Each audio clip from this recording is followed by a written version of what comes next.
Alkisah di sebuah kerajaan digelar sebuah ritual perdamaian.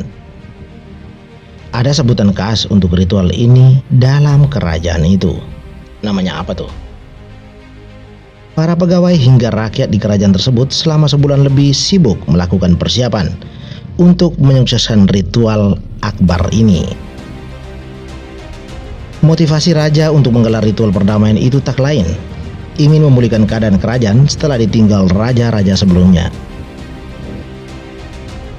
Walau wilayah kerajaan tersebut tengah dilanda wabah, juga adanya protes dari sebagian rakyat, rencana ritual ini pun akhirnya terlaksana. Ritual itu akan digelar selama sebulan. Lama juga. Saat jadwal ritual tiba, raja pun sibuk berkunjung dari wilayah ke wilayah. Pasti anggarannya gede nih. Disambut, dijamu, dan dihibur dengan tarian-tarian khas di masing-masing wilayah. Ya maklum, sebagai raja pasti mendapat perlakuan istimewa. 10 wilayah berhasil ia kunjungi. Wow! Kuat juga si raja. Kini giliran diadakan pesta di istana raja selama 7 hari 7 malam. Wah, angka 7 semua, awas kena pacul tuh. Hiruk pikuk pesta di istana begitu meriah. Tak peduli kerajaan itu tengah dilanda wabah. Bahkan sang raja sendiri mengumumkan bahwa wabah yang paling berbahaya adalah wabah kelaparan, bukan wabah penyakit yang tengah menjadi perhatian seluruh kerajaan di dunia. Lapar kok bikin pesta. Pernyataan ini pun ditanggapi sinis oleh pegawai istana.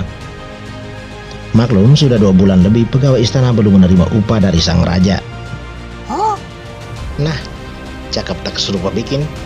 Namun, perintah sang raja wajib dilaksanakan. Raja-raja dari negeri seberang pun hadir dalam acara puncak pada malam ke-7. Raja dari mana aja tuh? Acara malam puncak pun akhirnya berjalan lancar dan meriah hingga ditutup pukul 24.00. Raja pun kembali ke kamarnya dan beristirahat ditemani kilat dan guntur yang terjadi usai pesta digelar. Bisa mimpi buruk si rajanya. Demikian juga para pegawai istana, undangan dan rakyat di kerajaan itu. Iyalah, masa tidur di tenda. Pada keesokan hari setelah pulas tertidur semalaman, seluruh kerajaan dikagetkan dengan sebuah pengumuman dari sang raja. Kaget karena pengumuman tersebut tersirat jelas bahwa ritual perdamaian yang dilakukan selama sebulan itu hanyalah sebuah permainan sulap, atau dalam istilah milenial disebut prank. Ini raja apa penjual obat sih? Intinya raja sedang menunjukkan diri sebagai seorang pendendam. Emos. Tersirat jelas masih ada dendam di ujung sebuah perdamaian yang dihelatnya. Ia menempatkan kata maaf berada paling depan, namun selanjutnya menganggap usul pihak lain melayang-layang. Pakai benang ya. Ia juga mengkultuskan dirinya sebagai seorang raja yang paling membumi. Sombong amat. Demikian yang dapat dipahami dari pengumuman itu. Sebagian rakyat kaget bukan main. Bahkan ada unsur dari istana pun terang-terangan menolak beberapa narasi dalam pengumuman tersebut. Namun sebagian rakyat juga memberi apresiasi, meskipun ada kontradiksi batin yang dirasakan. Ternyata rajanya adalah seorang pendendam. Berteriak di mana-mana untuk sebuah perdamaian, namun dendam masih bercokol dan bersarang dalam dirinya. Sarangnya pasti udah gede tuh.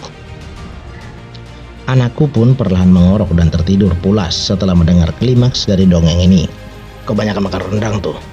Tidurlah nak, jemputlah sang fajar esok pagi dan bebaskanlah dirimu dari ingatan akan dongeng ini. Kenapa lu cerita? Ini hanya sebuah dongeng nak. Dongeng. Sambutlah harimu dengan gembira tanpa menyimpan dendam kepada siapapun.